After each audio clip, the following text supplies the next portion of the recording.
it's interesting because I come in as a digital practitioner, and I'm trying to educate designers and how to think about technology. And I think the organization is seeing to where a lot of the traditional EGD designers are being asked to create these immersive experiences, and they're in some sense struggling of what does digital mean for the impact of an experience, and how does that augment what they're already creating physically. And so I think really creates this very unique intersection. You have interactive design agencies that are capable, but then also trying to understand from the perspective of a designer, what are they trying to achieve in the space. So there's this overlap, and the word experience is so broad, and each group comes at it from a different perspective. How do we create something physical, and then how do we augment that with digital? How do those two overlap together? What is the right technology? And I think it's nice that as SEGD, we're able to come and put on an event here at the forum, at the expo, and then be able to have the designers interact with agencies, and then be able to go on the show floor, then really to see examples of what could be done. Think about using this way or that way. So it's a really unique time, I think, for both sides to be at this intersection for creating immersive environments. I think with content, I think what a lot of people forget is the audience and the intent. I think we're so focused on producing something and not really thinking of its impact. Who's looking at it? What do we want them to gain from it? What are they going to do when they see something? What do they do with it? And I think we lose that focus. And I think sometimes we also struggle around the narrative. How do we tell a story? How do we deliver that information? So I think that is an aspect of it that we just have to continue to get better at. And I think a lot of people just need to learn from that. Really look at the reaction from a user. What are they gaining from it? And how does that make sense at the point that they're looking at it? So I think those are areas that we just need to get more efficient at in general with content, and little by little we are getting there. But I think as new practitioners start to come in, they need to be and understand that consciousness. You're responsible for delivering a message and making it as impactful and on point as you possibly can. Data is such a hot topic. I think there's some that might look at it as an invasion. I think and I think we're really well beyond that period right now. I look at it as it's a means to better understand your audience. And the more that I can understand their tendencies or reactions or patterns, the more effective I can be with them, or even making them feel more connected to an environment than what they are already. Generalizations are fine, but they're not effective. I really want to know what's happening in real time. And I love the ability of grabbing that data and then using that to trigger content that is relative or makes them think differently at that point, making them feel connected.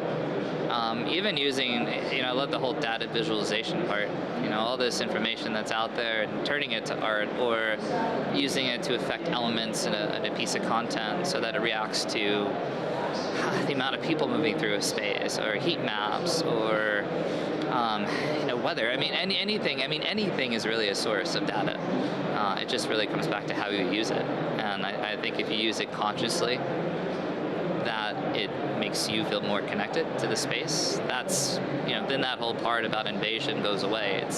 It's really meant to tie you into that space. And there's an ethical way of doing it.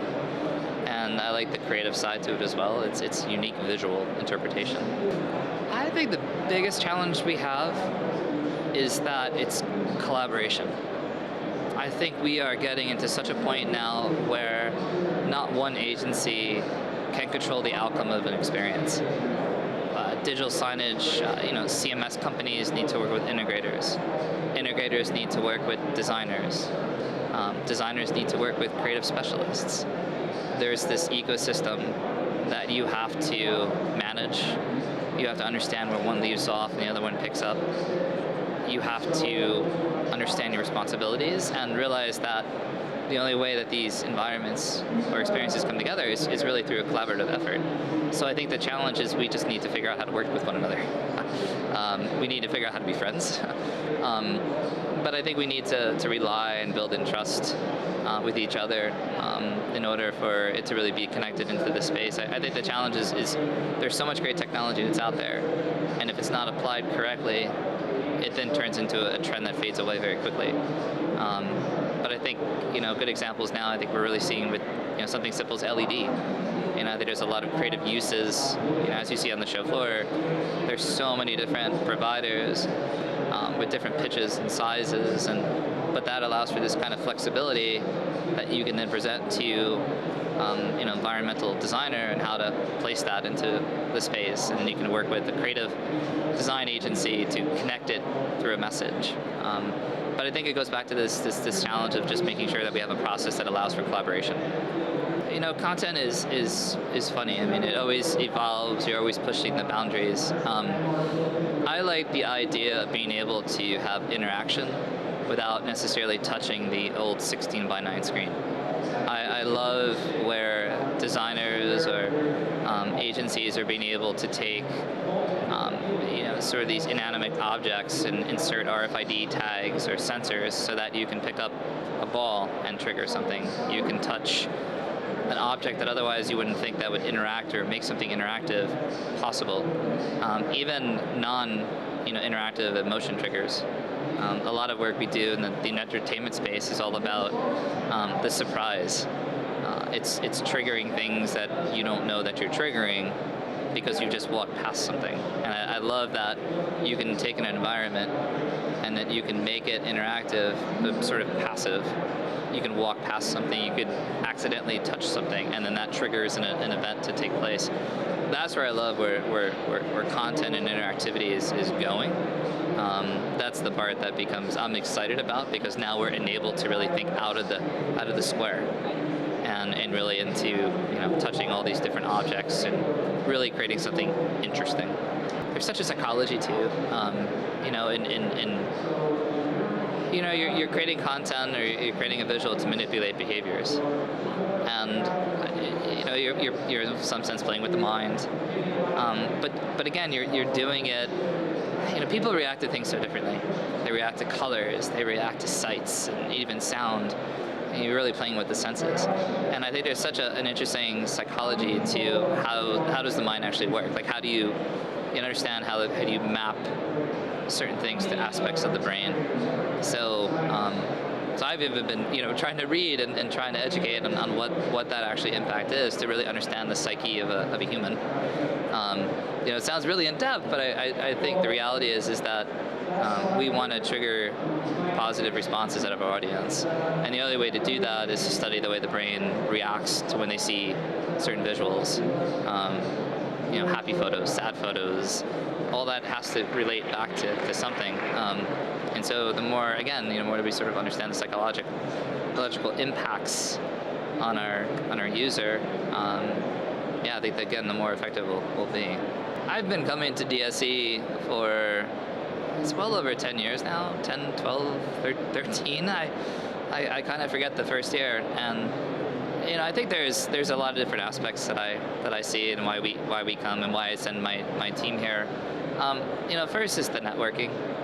I really appreciate interacting with the community, understanding where other practitioners that we respect, what they're doing, where do they see the industry going. It's the ability to vet about issues that we have and talk to like-minded individuals and get their perspective. From the second is the technology. We're constantly on the prowl and looking for innovation. We're looking for different applications we can bring back to our clients, and we'll create our own little reel of things that we've seen and present it. And it helps from a biz dev perspective. We are able to put ideas in front of them. It helps from an educational perspective that, hey, we have confidence in you, you know what's happening, and we continue to demonstrate that to our clients. And then I think the third is from us as a business. DSE has really helped us grow over the years. It's there's been a lot of support behind us, and I really appreciate that. And I think it's a good venue to help anyone grow a business, especially as a startup. You're trying to find a place, you're trying to find connections, and you can't do that if you just stay within the known confines of your city. So being able to come here and be part of a community and make a name for yourself is invaluable. And so that's why I think it's a must attend every year. I think if you miss a year, I think you fall back. I don't want to say keeping up with the Joneses, but in a sense it is. I think you need to, if you really want to be competitive, you need to be relative, and you need to come back for those reasons. And you do see the impact. I've seen the impact on our business, and I don't think we would have gotten as far along without being here every year.